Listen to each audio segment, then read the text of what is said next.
السلام علیکم ناظرین، میں ہوں آپ کا میزبان سید نوشاد علی۔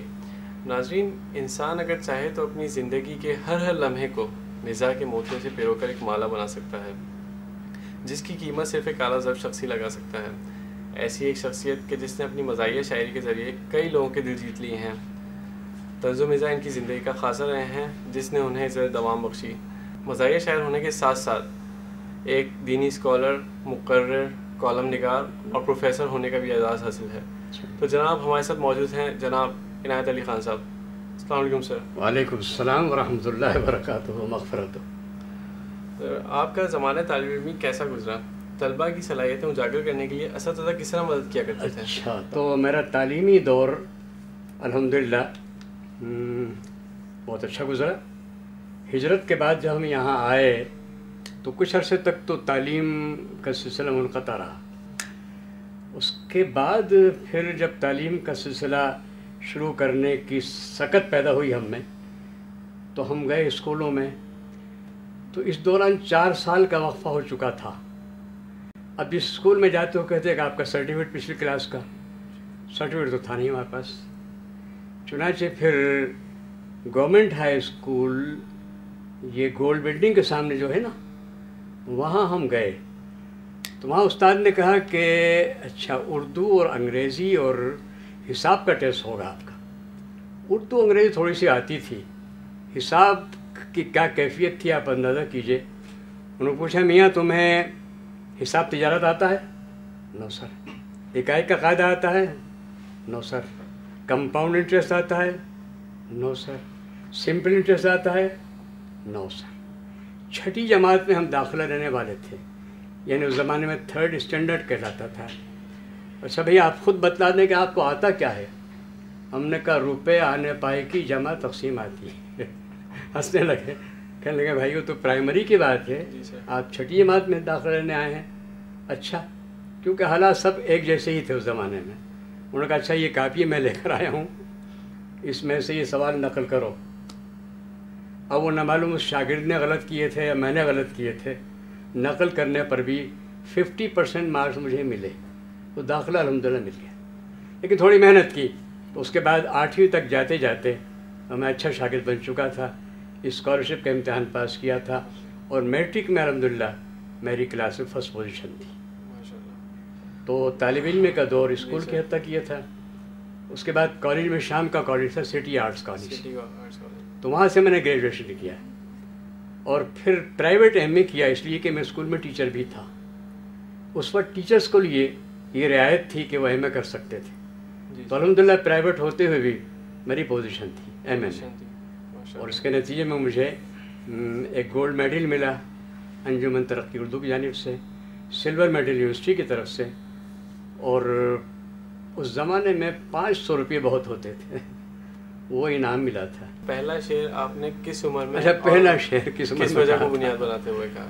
پہلا شعر باقاعدہ شعر کو کہیں جی سر۔ کہ ہو گئے دیرینہ ازحد صبح و شام زندگی، کیوں نہ بدلا جائے فرسودہ نظام زندگی۔ یہ پہلی غزل تھی میری۔ اس سے پہلے طالب علمی کے دور میں غزلیں تو نہیں لیکن نظمیں کہا کرتا تھا میں۔ اچھا، پہلی نظم دلچسپی ان معنوں میں تھی کہ حیدرآباد میں شاہی بازار میں ایک صاحب جا رہے تھے، یہ خبر آئی تھی جنگ میں، ان کے پیچھے پیچھے ان کی محترمہ جا رہی تھی، بیگم صاحبہ۔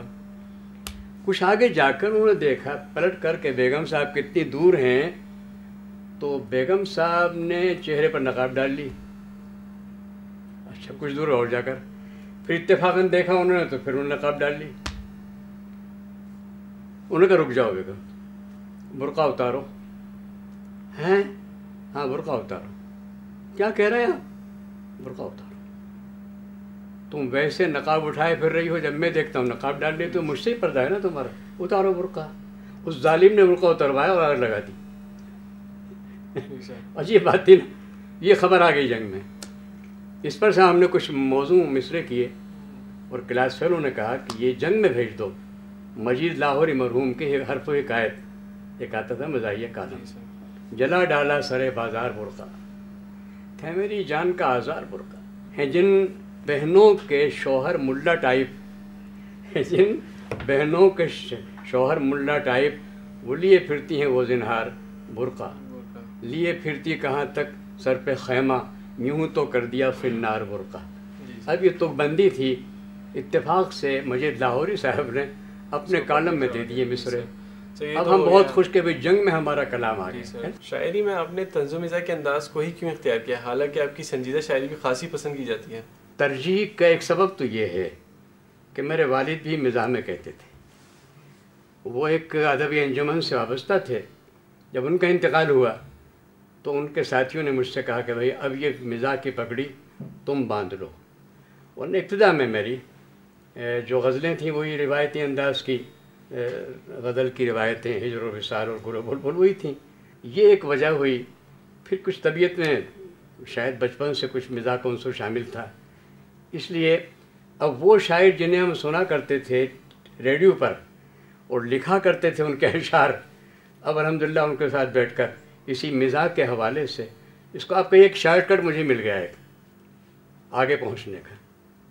اچھا سر، ایک عام تصور ہے کہ طنز و مزاح سے بھرپور اشعار کہنا نسبتاً سنجیدہ شاعری سے زیادہ مشکل ہے، اس میں آپ کا کیا کہنا ہے؟ ہاں، بات تو یہ ہے، اصل میں طنزیہ شاعری میں اگر آپ بہت زیادہ محتاط نہ ہوں تو پھر یہ آپ نے سنا ہوگا آسٹریلیا میں شکار کرنے کے لیے ایک آلہ ہوتا ہے، اس کو بومی رینج کہتے ہیں، اگر نشانے پر لگا تو صحیح ہے، ورنہ واپس آ کر آپ پر لگ جاتا ہے۔ اچھا، وہ دو دھاری تلوار ہے، اس پر اگر آپ ذرا بھی اخلاق سے، سنجیدگی سے اگر آپ دور ہوئے، پھکڑ پن آ گیا، لچر پن آ گیا، بازاری پن آ گیا تو پھر بجائے خوبی کے خامی بن جاتی ہے۔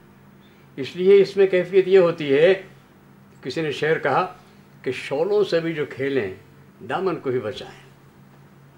آپ مزاح کی بات کہیں، اس میں سوکیانہ پن نہ ہو، لچر پن نہ ہو، دل آزاری نہ ہو، پھکڑ پن نہ ہو، یہ احتیاط ضرور ہونی چاہیے۔ یہ احتیاط اگر نہیں ہے تو پھر آپ کا معیار ختم ہو جائے گا۔ ورثے میں ملنے والی طنز و مزاح شاعری کا رجحان آپ کی اگلی نسل میں کیوں منتقل نہ ہو سکا؟ کہ شاعری کوئی جینیٹک مسئلہ نہیں ہے، تو یہ کوئی ایسی چیز نہیں جو وراثت میں ملے، بلکہ ایک خصوصیت ہے کہ اگر موزونیت ہے تو کسی میں موزونیت ہو سکتی۔